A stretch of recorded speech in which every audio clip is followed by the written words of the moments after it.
Welcome to Swetha's kitchen. Swetha's கிச்சனில் Thursday routine பார்க்கலாம் வாங்க. தேர்ஸ்டே மார்னிங் வீடியோ எடுக்கும்போது வெறுமையாக இருந்தது. என்னன்னு பார்த்தா தென்னை மரம் வந்து வெட்டிகிட்டு இருக்காங்க. ஏன்னா பிளெயினாக இருந்த மாதிரி இருந்தது. மார்னிங் டிஃபனுக்கு உருளைக்கிழங்கு மசாலாவும் சப்பாத்தியும் தான். என்ன டிஃபன் செய்யறதுன்னு செய்யறது என்னவோ ஈஸி, அதை யோசிக்கிறது தான் ரொம்ப நேரம் ஆகுது. உருளைக்கிழங்கு நம்ம 3 விசில் கொடுத்தா நல்லாவே மசிஞ்சு வந்துடும். இந்த மசாலாவுக்கு இஞ்சியும் பச்சை மிளகாவும் கொஞ்சம் அதிகமாக சேர்த்தா ரொம்பவே நல்லாயிருக்கும், சப்பாத்திக்கு நல்லாயிருக்கும்.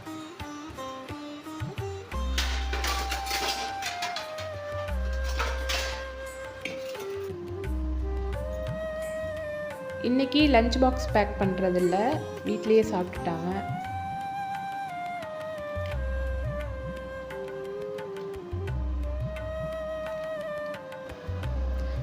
இந்த மசாலா செய்யும்போது நம்ம தோசைக்கும் வச்சு சாப்பிட்லாம், அவ்வளோ நல்லாயிருக்கும்.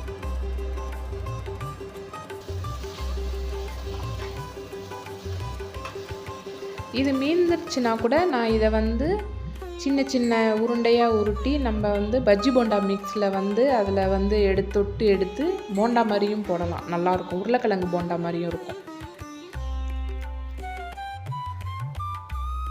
நிறைய மீந்ததுன்னா இந்த மாதிரியும் ட்ரை பண்ணலாம், ரொம்பவே நல்லாயிருக்கும். சப்பாத்தி சுடும்போது சப்பாத்தி போட்டோன்னே நம்ம எண்ணெய் ஊற்றக்கூடாது. அதை ஒன்ஸ் திருப்பி போட்டுட்ட பிறகு எண்ணெய் ஊற்றினா நல்லா புஷ்ஷுன்னு எழும்பி வரும் சப்பாத்தி. எங்கள் வீட்டில் லேயர் சப்பாத்தி தான் நான் மோஸ்ட்லி செய்வேன். அது சாப்பிடும்போது அவ்வளோ நல்லாயிருக்கும். அதை பிரிக்கும்போது 3 லேயராக 4 லேயராக வரும். அது அப்போ நமக்கு சாப்பிட்றதுக்கும் நல்லாயிருக்கும். இந்த மணி பிளான்ட் பார்த்திங்கன்னா கீழே இருக்கிறது எல்லாத்தையுமே கடித்து எல்லாமே வீணாக போயிடுச்சு. இன்றைக்கி எல்லாத்தையும் கட் பண்ணிவிட்டு 2 டேஸ்க்கு ஒன்ஸ் தான் அதில் தண்ணி ஊற்றிட்டேன். இந்த மணி பிளான்ட் பார்த்திங்கன்னா எங்கள் தம்பி பொண்ணு பர்த்டே ஃபங்க்ஷனுக்கு கொடுத்தாங்க.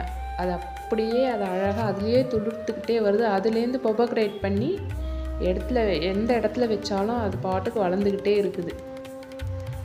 நான் சும்மா தான் பாட்டிலில் கூட வச்சுருந்தேன், அதுலேயும் வேர் விட்டுருக்கு. அதை எடுத்து நம்ம தொட்டிலையும் நம்ம மாற்றி வச்சுக்கலாம்.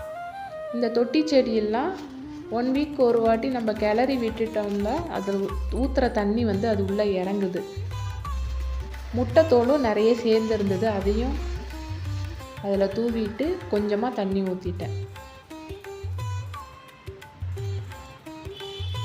இந்த மாதிரி நிறைய செடி வைக்கிறது எனக்கு ரொம்பவே பிடிக்கும். துளசியும் வைக்கணும்.